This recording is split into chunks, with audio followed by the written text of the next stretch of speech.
السلام عليكم. السرعة الخارقة والقدرة الرهيبة اللي اتنقل بيها الرسول عليه الصلاة والسلام في رحلة الإسراء والمعراج، حيث أسرى أو اتنقل من المسجد الحرام في مكة إلى المسجد الأقصى في فلسطين، وبعدها الرحلة العلوية حيث انتقل من الأرض إلى السماء العلى، ومفيش أي إنسان مهما أوتي من العلم والقدرة إنه يقلدها. السرعة اللازمنية دي أو انطواء الزمان والمكان بقدرة الله لرسولنا الكريم ممكن يكون ليه تفسير علمي أو فيزيائي، وبناء عليه كيف حدث الإسراء والمعراج بس بالفيزياء؟ يلا نقول. بس قبل ما نقول، حضر كوباية شايك بتاعت كل مرة، واخبط اللايك والشير والاشتراك لو لسه مشتركتش، وفعل الجرس علشان يجيلك كل الجديد، ويلا بينا. بس قبل ما اروح للإسراء والمعراج انا لازم اقولك على شوية معلومات لازم تفهمها علشان فهم الموضوع يبقى اسهل عليك. اوكي؟ تمام. وعلى فكرة مش المقصود من الكلام في العلم وتفسير المعجزة علميا اننا نثبت صحتها، احنا بس بنقرب فهمها للناس اللي بيستبعدوا حدوثها من الاساس وبيؤمنوا بالمادة فقط، رغم ان المعجزة لم يفعلها الله بقصد تحدي البشر، لانها تعتبر غيب من الغيوب، لازم لاي مسلم انه يصدقها ويؤمن بيها زي ما رواها او قالها رسولنا الكريم. واحنا لما بنناقش الاسراء والمعراج وده علشان ناكد استحاله حدوثها لبشر عاديين بكل المقاييس الماديه والعلميه، والا هتفقد صفاتها كمعجزه، وكان اي واحد هبت في دماغه انه يطلع السما فيطلعها عادي، صح؟ قشطه.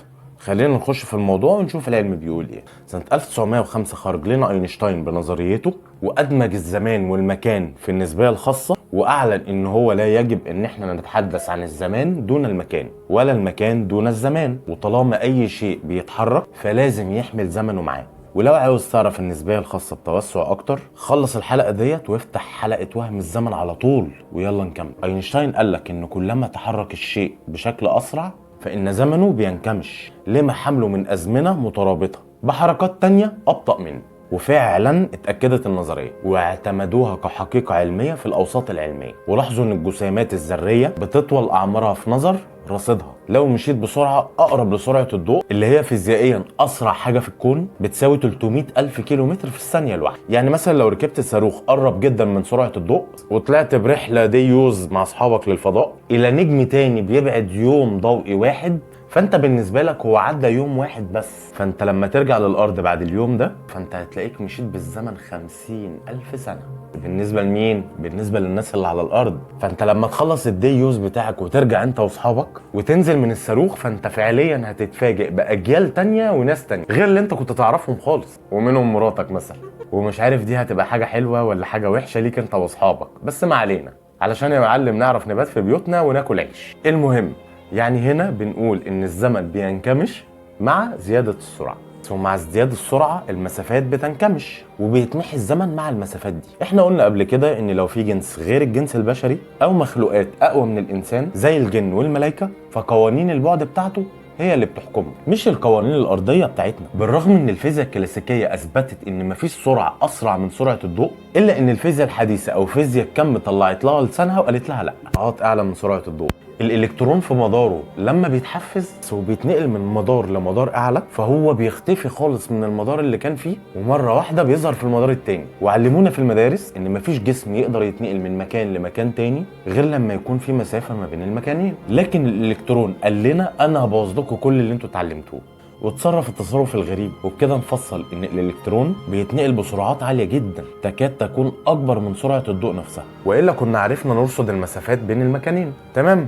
اوكي، تعال بقى نرجع لمعجزة الإسراء والمعراج. مبدئيا كلمة إسراء معناها إن الحدث حصل في الليل. طب ليه ربنا قال ليلا رغم إن كلمة أسرى دل على الليل؟ لكن الله أراد إن يأكد إن الموضوع تم في جزء من الليل، والنبي الكريم صلى الله عليه وسلم أكد برضو إن راح وجه وفراشه لسه دافي.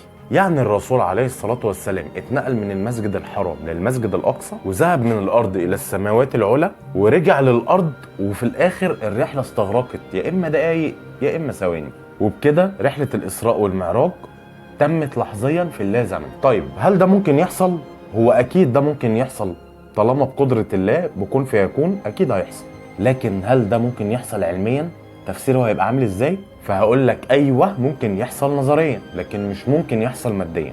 طيب خلينا نفتكر كده موقف العبد الصالح اللي قال لنبي الله سليمان انه هيجيب له عرش بلقيس ملكة سبأ قبل ان يرتد اليه طرفه، يعني في لمح البصر. صح؟ طيب لمح البصر هنا يعني في 10 ثانية، يعني 1/10 من الثانية. طيب بالنسبة للمقاييس الأرضية، في حاجات ممكن تحصل في 1/100 من الثانية؟ الجواب طب ازاي؟ عندك مثلا طائر الطنان بيرفرف بجناحاته 100 خفقة في الثانية الواحدة. طيب هل في أحداث ممكن تحصل في 1/1000 من الثانية؟ فالجواب هو فيه. طب زي ايه؟ زي فلاش الكاميرا اللي بيحصل في 1 ملي ثانية. طيب نعلى شوية، هو في حاجات بتحصل في 1/1,000,000 من الثانية؟ فالجواب هو طب زي ايه؟ زي الرسائل اللي بتتبعت من الأعصاب الحسية للمخ، بتتبعت الرسائل ديت في 1 مايكرو ثانية. نعلى كمان، 1/1,000,000,000 من الثانية وهي النانو ثانية. وفي كمان البيكو ثانية اللي هي 1/1,000,000,000,000 من الثانية. وكمان بعد البيكو في الفيمتو ثانية اللي اكتشفها العالم المصري أحمد زويل، ودي يا معلم بتقسم الثانية ل1000 تريليون جزء من الثانية، وبكده بيدار الكون في الأجزاء الدقيقة جدا جدا من الثانية، لدرجة إن عقلك عمره ما هيدركها أو يحس بيها. طيب هل هيفضل تقسيم الثواني كده، هيفضل كده لحد ما لا نهاية؟ فالجواب هو لأ يا صديقي.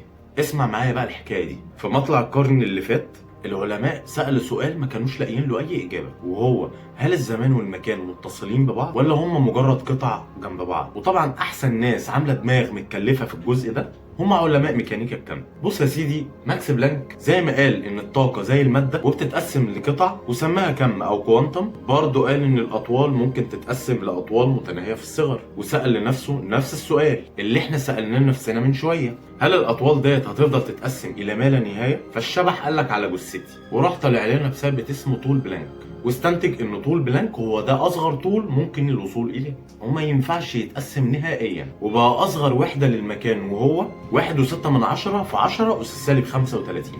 وعلشان تتخيل الطول دوت قد ايه هو صغير، فهو اصغر من نص قطر البروتون 100 كوانتليون مره. ولو مش عارف الكوانتليون، فانت لو جبت ورقه ورسمت نقطه عليها، فبالنسبه للكون المرئي حتى الان فهي اكبر من طول بلانك بالنسبه للمتر.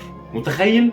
طيب بالنسبة للزمان، فطبيعي ان اصغر وحدة للزمان فهو الزمن اللي هتقطع فيه اقصى سرعة ممكنة في اقل مسافة ممكنة، ومعروف ان اقصى سرعة هي سرعة الضوء، واقل مسافة احنا حسبناها من شوية وهو طول بلانك. فلو حضرتك قسمت طول بلانك على سرعة الضوء هيطلع لك زمن بلانك، وهو هيبقى اصغر وحدة في الزمن، وهو 5.33 في 10 أس -44 جزء من الثانية. والمفروض بعد الوحدة دي هو اللا زمن بمعناها الحرفي. نرجع بقى لمعجزة الإسراء والمعراج. رسولنا الكريم شاف سيدنا موسى وهو بيصلي في الكثيب الأحمر قدام قبره، وشافه برضه مرة تانية في السماء. هنا في سؤال بيفرض نفسه، هو سيدنا موسى كان هنا في الأرض ولا في السماء ولا في الاتنين مع بعض؟ هنا بقى هنحاول نجتهد ونرد على السؤال دوت بس بالعلم بتاعنا وهو فيزياء الكم. ميكانيكا الكم يا قلب اخوك بتقول ايه؟ ان الجسيم الذري ممكن تشوفه في موضعين مختلفين في نفس ذات الوقت، وده اللي وضحته لك على الالكترون اللي احنا كنا بنتكلم عليه من شويه، ان الالكترون بينتقل لحظيا من مكان لمكان تاني في نفس الوقت في زمن غير الزمن المعروف ارضيا. وده فعليا اللي شافه الرسول عليه الصلاه والسلام مع سيدنا موسى، شافه في الارض وشافه في السماء، وكان بيأدي اشياء في الارض واشياء في السماء في نفس اللحظه. وحاجات تانية كمان بتثبت ان الرسول عليه الصلاه والسلام كان ربنا طوي ليه الزمان والمكان في الماضي، ان شاف طوفان نوح عليه السلام، شافه وهو بيدعو الله وبيتضرع عليه. طيب تفسير الكلام دوت فيزيائيا هيبقى عامل ازاي؟ تعالوا نشوف. لو افترضنا ان العلم اخترع حاجه بتمشي بينا بسرعه لحظيه لكوكب بيبعد عننا مثلا 60,000 سنه ضوئيه، ولو افترضنا ان الطوفان وقع قبل 90,000 سنه وسافرنا لكوكب بيبعد عننا ب90,000 سنه ويوم، فاحنا هنستنى يوم ارضي علشان نظبط التلسكوب الخارق بتاعنا ونوجهه على الارض، وساعتها هنشوف السماء وهي بتمطر والارض وهي بتنفجر بالميه، والطوفان بياخد معاه الاخضر واليابس. تمام؟ اوعى دماغك تلف مني، ماسك نفسك؟ ما هنكتش؟ طيب لو لسه ما هنكتش هستغل الموضوع دوت، اعمل لايك واعمل شير في السريع واشترك لو لسه بتفكر، ويلا نكمل. وهو ده المشهد اللي شافه الرسول عليه الصلاة والسلام. شاف نوح عليه السلام بلحيته المهيبة والناس والحيوانات والسفينة. خلينا متفقين ان الإسراء والمعراج حصلت بالروح والجسد، مش بالروح بس زي ما ناس كتير مؤمنة. يعني الرسول عليه الصلاة والسلام سافر بالروح والجسد الاتنين مع بعض، لأنه لو كان سافر بالروح بس القصة كانت هتفقد صفاتها كمعجزة. وكمان الله سبحانه وتعالى طوى ليه المستقبل كمان، لدرجة ان هو شاف اهل الجنة في الجنة وشاف اهل النار في النار، وكل ده حصل في دقايق وساعات معدودة. احنا اجتهدنا وبنفسر الإسراء والمعراج بالعلم اللي وصلنا ليه لغاية دلوقتي، وممكن بعد سنين كتير العلم يتوصل لحاجات أكبر فيفسرها تفسير أكبر وأعمق. لكن مهما اتغير العلم والزمن فاحنا كمسلمين مؤمنين بيها ومصدقينها زي ما قالها سيد الخلق. مين وصل لحد هنا؟ فاللي وصل لحد هنا هقول له انت شبح. اتمنى يكون الموضوع عجبكم، ولو عجبكم اكتبوا لي في التعليقات، وما تنسوش اكيد اللايك والشير.